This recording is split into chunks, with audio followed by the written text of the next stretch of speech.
Hi, I'm Amanda Critchfield, and I'm going to be talking to you today about narrative therapy. I'm using PowerPoint and screencast because I'm old school, and it's what I'm comfortable with. So here we go. So, like I said, I'm Amanda. This is narrative therapy, and first we're going to read a little quote by Sue Monk Kidd. Stories have to be told or they die, and when they die, we can't remember who we are or why we're here. And I think that sums up narrative therapy. I think it sums up a lot of things. So our theorists for narrative therapy are Michael White and David Epstein. The interesting thing about them is that they are social workers. They are not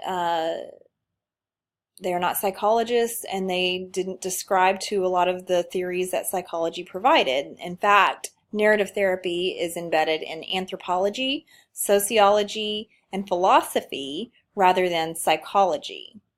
It is not a systems theory.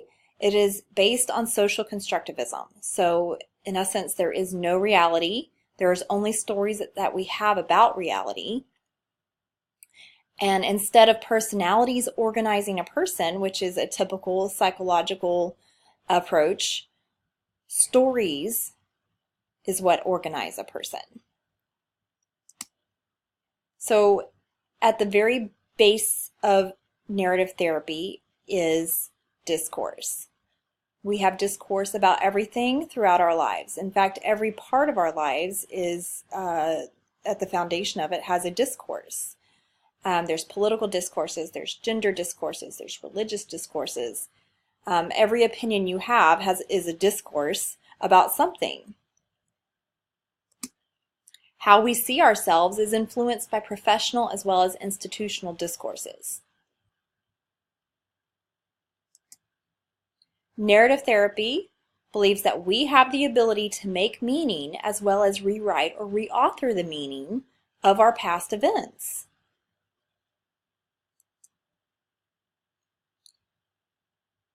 We have dominant stories in our lives, the stories that we retell ourselves and about what has happened to us.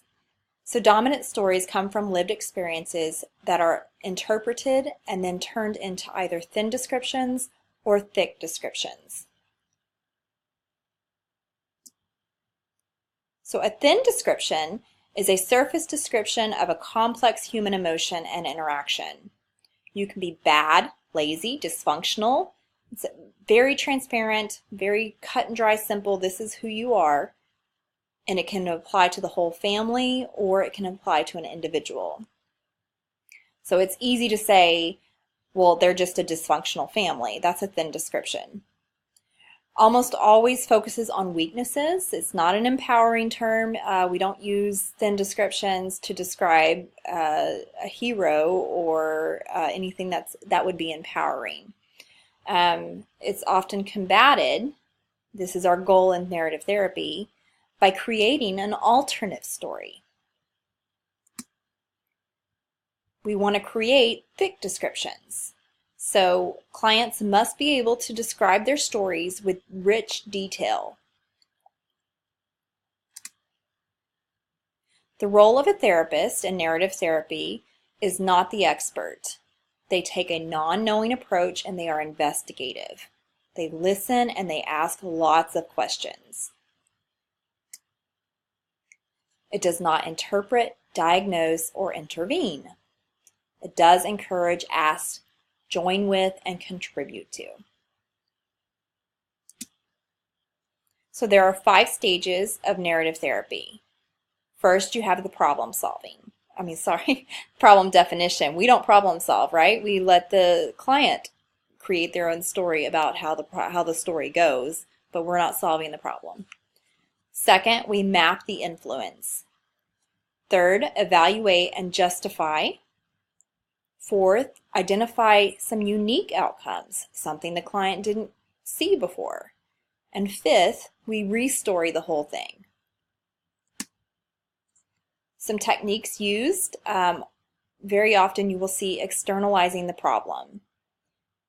Developing unique outcomes, as we talked about before, it's part of the steps. deconstructing all the stories and constructing alternative stories. Some therapists even do certificates of completion, such as, congratulations, you have achieved uh,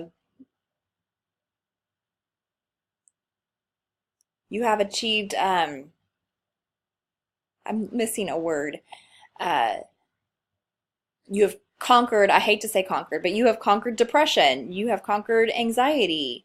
Therapeutic letter writing is another technique used by narrative therapists, and an outsider witness. And we'll talk about those last two in just a minute. So externalization. The premise of this is that the person is not the problem. The problem is the problem. So remember, we don't diagnose. We take the problem and separate it from the person. Sometimes we use an outside object, such as a stuffed animal, to symbolize the problem. This is often obviously very helpful for children. Adults may externalize by saying, this is fear, this is worry, whereas a child, which I think it could work for an adult too. In fact, if I was doing this myself, I would rather come up with a creative name for my problem.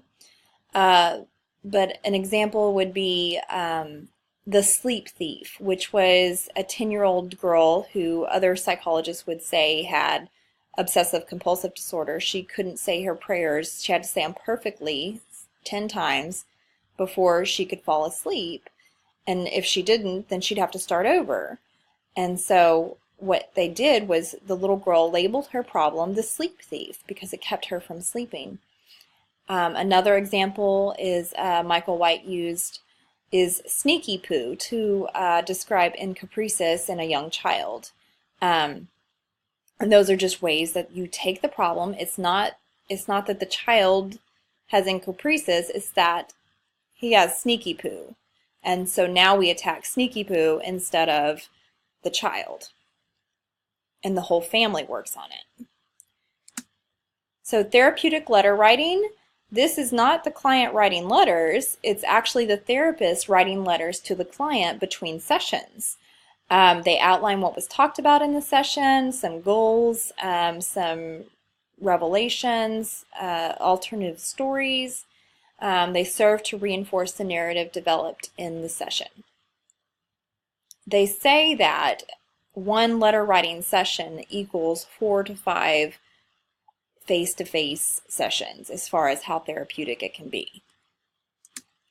So an outsider witness is when you bring in a trusted person into the session to witness the client's story.